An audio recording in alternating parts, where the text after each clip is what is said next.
Bene data bakundwa b'umwami Yesu Kristo, mwese abakurikira izi nyigisho tubahaye ikaze mu biganiro bya SAVEUR DIVINE. Ibi biganiro mu bitegurirwa n'abavugabutumwa bwiza batandukanye, akaba ari umuhamagaro ugendera ku ijambo ry'Imana byanditse mu gitabo cy'ubutumwa bwiza uko bwanditswe na Matayo ibice 24 umurongo wa 14. Kandi ubutumwa bwiza bw'ubwami buzigishwa mu isi yose ngo bube ubuhamya bwo guhamiriza amahanga yose, nibwo imperuka izahera ko ize. Ibi biganiro mubikurikira ku channel ya YouTube yitwa SAVEUR DIVINE. Tubifurije kugubwa neza. Imana Data ari nayo So ibaha umugisha.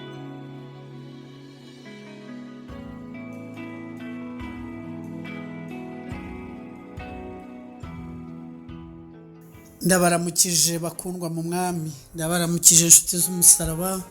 Ni mwene so MUTUYEMUNGU Jean-Pierre ubaramutsa, kandi ndabifuriza umugisha w'Imana muri byose. Ukuboko kwiza kwisumba byose ni kubane nawe. Wowe urwaye, Uwiteka akukize, akuvure, agutera urushinge rutababaza, guha ikinini kidasharira cyitwa ijambo rye, niryo ryonyine ryagukiza. Nawe ubabaye, umwami wacu akoherereze gutabarwa guturutse ahera he, kandi nawe unezerewe twifatanije nawe mu byishimo iby'Imana yakoze ubinezererwe.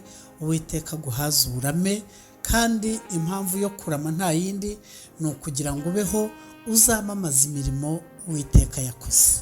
Munyemerere dushimira ababanye natwe muri iki cyumweru, kandi dukomeze gusabira umugisha abo bene data batugejeje ijambo ryayo, namwe abadasiba kudutega amatwi no kuduha ibitekerezo. Imana ibanezeze. Nanjye reka nze dusozanye iki cyumweru turimo dusenga.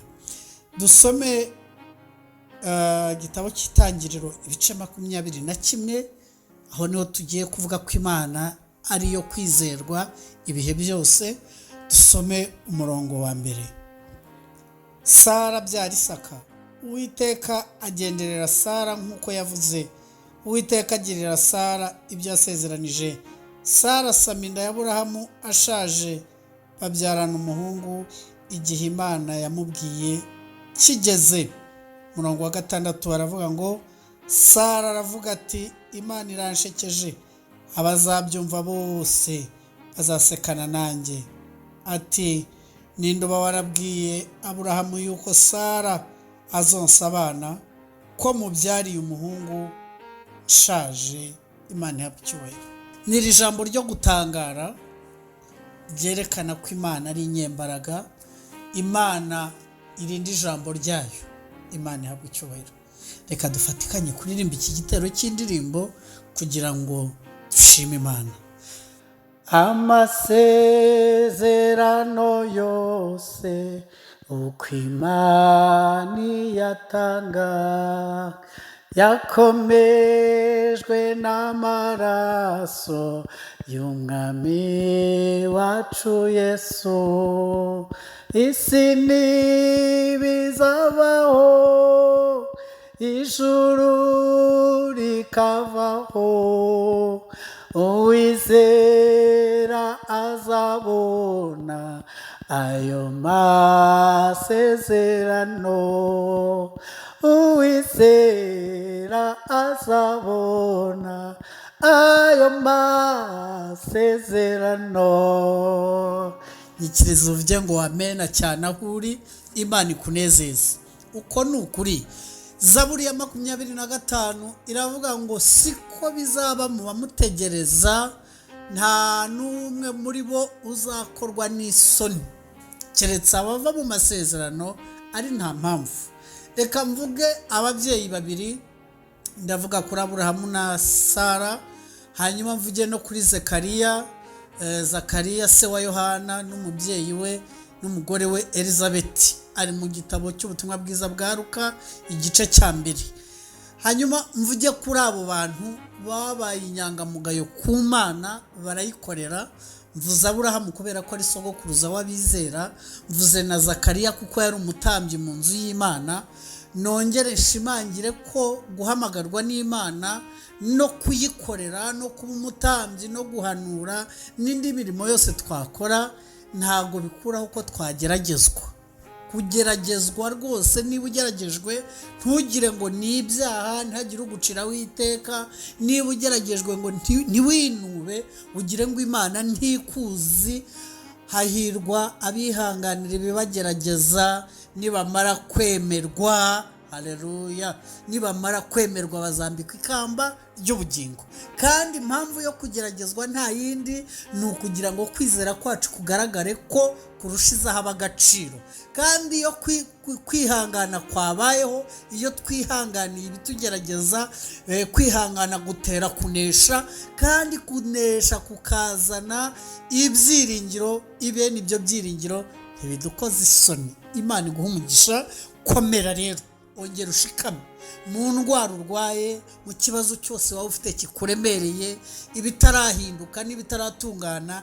Niba Imana yarabivuzeho kandi ukaba warayibibwiye, kandi ukaba uri inyangamugayo imbere yayo, uyitegereze kuko kuza ko bizaza. Urugero tubonye rwiza ni Sara na Aburahamu, bahamagawe ari batoya. Aburahamu afite imyaka 70, Sara afite 60. Hanyuma rero bakorera Imana, barayizera, barayikurikira, nayo ibasezeranya urubyaro. Hanyuma mu bice 15 uzasanga Aburahamu arimo yiganyira cyane, abwira Imana ngo mbese Uwiteka we, uzangororera ngororano ki ko ubu uzazungura ibyanjye ari umugaragu w'umunyadamasiko witwa Eliyazari wavukiye iwanjye? Uwiteka nk'inyangamugayo aramubwira atoya, niba ufite oya y'Imana, umutima wawe ntukomere. Icyo yavuze oya ni oya, icyo yanditse yaracyanditse, icyo yavuze ku buzima bwawe kizabaho. Ibyo uri mucamo n'ibikomeye uri munyuramo, ndagutangariza ko bitakuraho umugambi w'Imana. Ibyo unyuramo biruhije nshuti, n'iby'igihe gitoya, ntibihoraho, ntibigatume uteshuka ngo ureke Imana. Imana idahemuka, jya uyizera. Yasezeranye kwizabana nawe no mu bihe nk'ibyo biruhishe. N'ubwisezerano ryayo risa nkaho ritinda, ntabwo rizahera, jya uyizera. Haleluya! Imana yawe niyo kwizerwa. Turasomye muri iki gice cya 21 umurongo wa mbere ngo Imana igenderera Sara na Aburahamu, ibaha umwana igihe yavuze gisohoye. Imana ishimwe. Igihe cyawe ni iki? Ibyo muganga yakubwira ntabwo byakuraho icyo Imana yavuze, ibyo abantu bakora ntibizakuraho icyo Imana yavuze ku buzima bwawe. Imana niyo kwizerwa, no kubikora izabikora. Ahubwo umutima wawe nusubiremo imbaraga. Bitumye numva nagusengera nkabwira Imana ngo nikomeze umutima wawe, kandi ugitegereje ko risohora. Umutima wawe ntucogore, umere nka Yosefu, umere nka Zekariya. Ntugacogore gukorera Imana, ntugacogore kuyizera. Kabone nubwo umutima wawe waba ucogoye, humura, niyihe intege abananiwe kandi abatibashije ibongeramo imbaraga. Iyahaye Sara umwana ashaje agaseka, iyahaye Zekariya na Elizabeth Yohana bakanezerwa mu zabukuru, niyije kuguhoza amarira nshuti yanjye, ukomere, ntawayikoreye uzikorera amaboko. Mana ndagushimye kuko uri wo kwizerwa, watubereye umutabazi, gahongera ubigaragaze, umurengere mu izina ry'umucunguzi Yesu. Amen, amen.